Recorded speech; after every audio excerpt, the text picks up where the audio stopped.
राधे राधे दोस्तों, आज हम बात करेंगे श्री कृष्ण और श्री राधा से जुड़ी एक हैरत अंगेज कर देने वाली गाथा।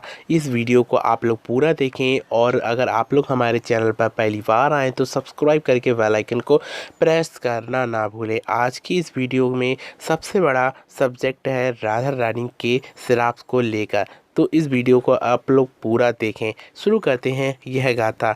यह गाथा उस समय की है जब गोलोक में श्री कृष्ण नित्य निवास करते थे श्री राधा रानी के संग। कभी श्री राधा रानी श्री कृष्ण के लिए लीला करती थीं तो कभी श्री कृष्ण कभी राधा रानी के लिए।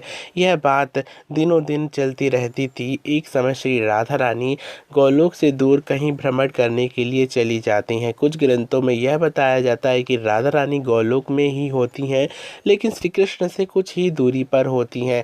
जब श्री कृष्ण और श्री राधा कुछ दूरी पर ही होते हैं कि श्री कृष्ण सोचते हैं कि मेरा मन किसी से बोलने का कर रहा है, लेकिन राधा रानी अभी तक आई नहीं है, मैं किससे अपनी बातें कहूँ। तब वहाँ पर खड़ी विरजा सखी से वह बहुत सी अच्छी बातें कहने लगते हैं। लेकिन जब राधा रानी को पता चलता है कि श्री कृष्ण विरजा सखी के संग बहुत से वार्तालाप कर रहे हैं और वह प्रेम विलास कर रहे हैं, यह बात को सुनते हुए राधा रानी वहां दौड़ी चली आती हैं और कहती हैं कि प्रभु आप यह क्या कर रहे हैं। तब श्री कृष्ण कहते हैं कि मैंने ऐसा कोई भी कृत्य नहीं किया है जो निंदनीय हो, और राधा रानी मैं सभी से प्रेम का वार्तालाप करता हूँ क्योंकि सभी आपके ही स्वरूप हैं, और मैं किसी से भी वार्तालाप करूँ है तो सब स्वयं आप ही। लेकिन राधा रानी और श्री कृष्ण को आज यह लीला रचनी थी कि श्री कृष्ण और राधा दोनों ने एक ऐसा मन बना लिया कि वे दोनों एक दूसरे से रूठ गए, लेकिन ये सारी की सारी लीलाएं थीं।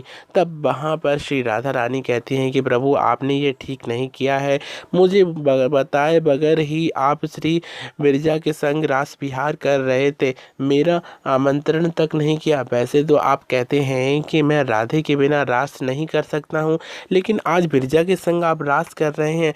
यह बात को सुनते हुए बिरजा वहाँ से अंतर्ध्यान हो जाती है। कुछ ग्रंथों में बताया जाता है कि बिरजा एक नदी के रूप में प्रवाहित हो जाती हैं।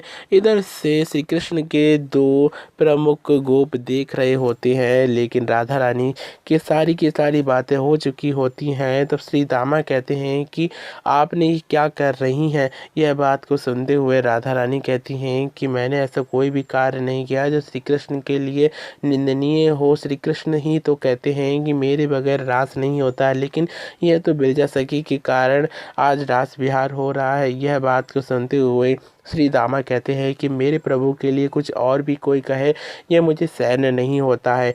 यहाँ पर श्री दामा और सुदामा ये दो व्यक्ति अलग अलग थे। श्री दामा श्री राधा रानी के भाई बने थे, और सुदामा जो श्री राधा रानी को श्राप देते हैं कि आपको 100 वर्षों के लिए श्री कृष्ण से दूर मृत्यु लोक में रहना पड़ेगा, तो वह ही श्री कृष्ण को श्राप स्वरूप में श्री राधा रानी को देते हैं, और पलटकर श्री राधा रानी भी यही श्राप देती हैं कि आप भी राक्षस कुल में जन्म लेंगे और शंखचूड़ के नाम से प्रसिद्ध होंगे।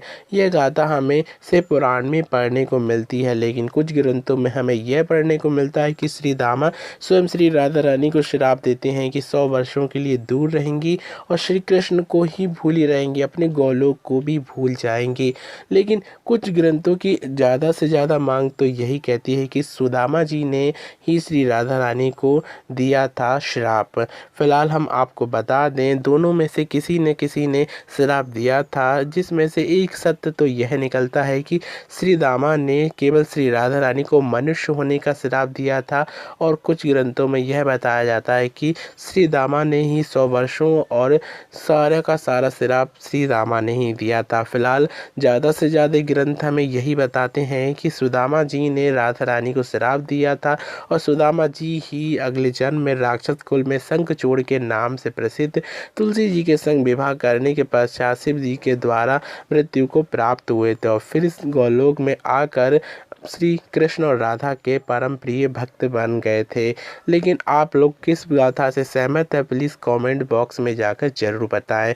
फिलहाल हम आपको बता दें, यह गाथा हमें गर्ग संहिता में पढ़ने को मिलती है और ज़्यादा से ज़्यादा हमें शिव पुराण में भी पढ़ने को मिल जाती है। ब्रह्म वैवर्त पुराण, देवी भागवत और बहुत से ग्रंथों में हमें पढ़ने को मिलती है। श्री राधा रानी के जीवन का सबसे भयंकर श्राप यही था कि उन्हें अपने प्राणों से दूर या श्री कृष्ण से दूर रहना पड़ता था।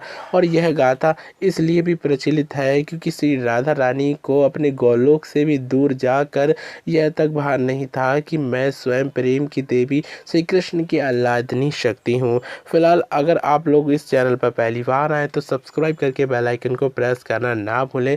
और हम आपको बता दें, यह गाथा श्री कृष्ण और श्री राधा रानी ने एक लीला के लिए ही रची थी, क्योंकि श्री कृष्ण और श्री राधा रानी को प्रेम समझाने के लिए ही आना पड़ता है मृत्यु लोक में, जहाँ पर सभी लोगों को श्री कृष्ण ने प्रेम के बारे में बताया कि प्रेम क्या होता है, प्रेम की असली सीमा क्या होती है, प्रेम और प्रेम का क्या अर्थ होता है। इसी के संग मिलेंगे एक नई वीडियो के संग, तब तक के लिए मेरे संग बोलते रहिए राधे राधे।